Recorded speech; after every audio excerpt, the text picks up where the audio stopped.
पांडे जी लोगों का काम ही है यादवों को गाली देना। और अगर आपको बिहार में राजनीति करनी है तो आप लालू प्रसाद यादव को गाली दे दीजिए, आप तेजस्वी यादव को गाली दे दीजिए, आप तेज प्रताप यादव को गाली दे दीजिए और आप लालू परिवार को कोसिए। आपकी राजनीति जो है वो बिहार में चल पड़ेगी या फिर चमक जाएगी, क्योंकि इसी तर्ज पे आप लोग राजनीति करते हैं। और ये बयान है रोहिणी आचार्य का, जो प्रशांत किशोर के लिए उन्होंने कहा है। क्या कुछ कहा है रोहिणी आचार्य ने और किस तरीके से यादवों को लेके पांडे जी का बयान उन्होंने बताया है, ये सब कुछ मैं आपको भी बताने वाला हूं। लेकिन उससे पहले मेरा परिचय जान लीजिए। मेरा नाम है रजत और आप जनता जंक्शन देख रहे हैं। प्रशांत किशोर जो आज के दिन अपने पार्टी का निर्माण कर रहे हैं और उनकी जनसुराज जो है वो पार्टी में तब्दील होने वाली है, और ऐसे मौके पे इस तरीके का बयान आना रोहिणी आचार्य का कहीं ना कहीं प्रशांत किशोर की मुसीबतें बढ़ा देगी। मतलब आप समझ जाइए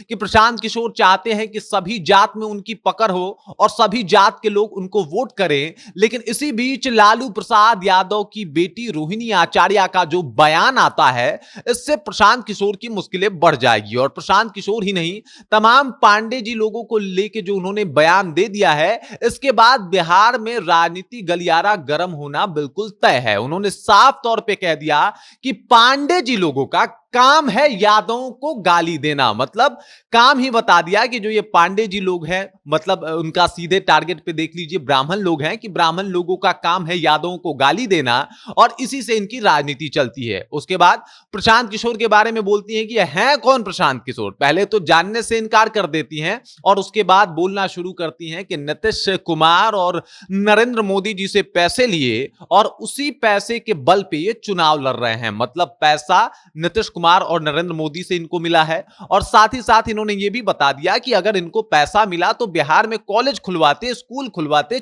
चुनाव लड़ने की क्या जरूरत थी। लेकिन इन्हें चुनाव लड़ना था, इसी वजह से ये पैसों से जो है वो अब लालू प्रसाद यादव, तेजस्वी यादव के खिलाफ एजेंडा बना रहे हैं और इससे ज्यादा कुछ नहीं। मतलब साफ तौर पे उन्होंने एक तरीके से प्रशांत किशोर को घेरने का काम किया है। प्रशांत किशोर को पांडे बताया, बोला कि प्रशांत किशोर पांडे जी के पास अपना राजनीतिक जनाधार कुछ भी नहीं है, वो बस लालू यादव, तेजस्वी यादव के नाम पे खेल रहे हैं। अब इनके बयान के बाद सियासी हंगामा होना तो तय है, क्योंकि जिस तरीके का बयान आया है रोहिणी आचार्य का, जिस तरीके से उन्होंने बोला कि पांडे जी लोगों का, मतलब ब्राह्मण लोगों का काम ही है यादवों को गाली देना। मतलब इस तरीके से एक जातीय बवाल जो है, जात का बवाल जो है वो होना तय हो जाएगा। और दूसरी बात यह है कि बिहार विधानसभा चुनाव 2025 काफी करीब है और प्रशांत किशोर हर जात में सेंधमारी करने में लग गए थे।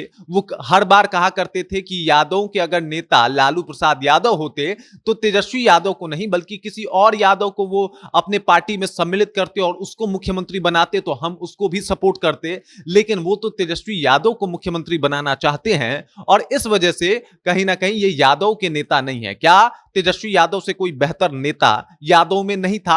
अब इन सारे बयानों को अगर देखा जाए, मतलब प्रशांत किशोर के अपने बयान हैं और इधर रोहिणी आचार्य का जो बयान आया है, साफ तौर पे उन्होंने प्रशांत किशोर को टारगेट किया है, साफ तौर पे उन्होंने प्रशांत किशोर की मुश्किलें बढ़ाई है और वो जो यादव वोटरों में सेंधमारी करने का उनका प्रयास था उसको स्थगित करने के लिए ये बयान दे डाला है कि ये जो पांडे जी लोग होते हैं वो यादव को गाली देते हैं। मतलब पांडे जी लोग, ब्राह्मण लोग जो है वो यादव को गाली देते हैं। आप याद कर लीजिए 90 का वो दशक जब लालू यादव भी ब्राह्मणवाद के खिलाफ जो है वो मोर्चा खोल दिए थे, मंडल कमंडल की लड़ाई हुई थी और उसमें वो ये बात कहते हुए दिखाई दिए थे कि वो मंडल के साथ हैं, कमंडल के साथ नहीं हैं। और वही राजनीति को दोहराने का प्रयास कर रही हैं यहां पे रोहिणी आचार्य, जहां ब्राह्मणों के खिलाफ मोर्चा खोल के ये बता के कि ब्राह्मण जो है वो यादव को गाली देते हैं और यादव को गाली देके ही उनकी राजनीति चलती है, वो राजनीति रोटी ही इसी के ऊपर सेक रहे हैं।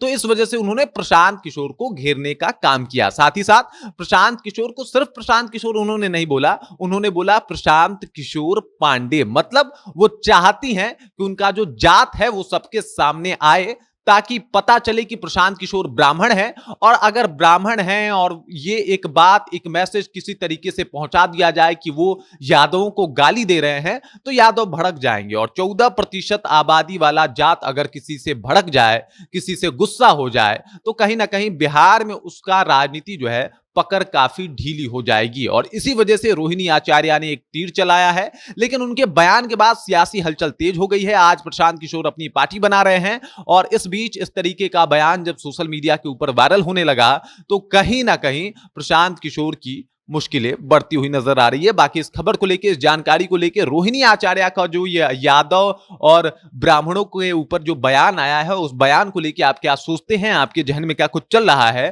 कृपया कमेंट कीजिए और अपना विचार हम तक पहुंचा दीजिए। बाकी आप देख रहे हैं जनता जंक्शन, और मेरा नाम रजत है।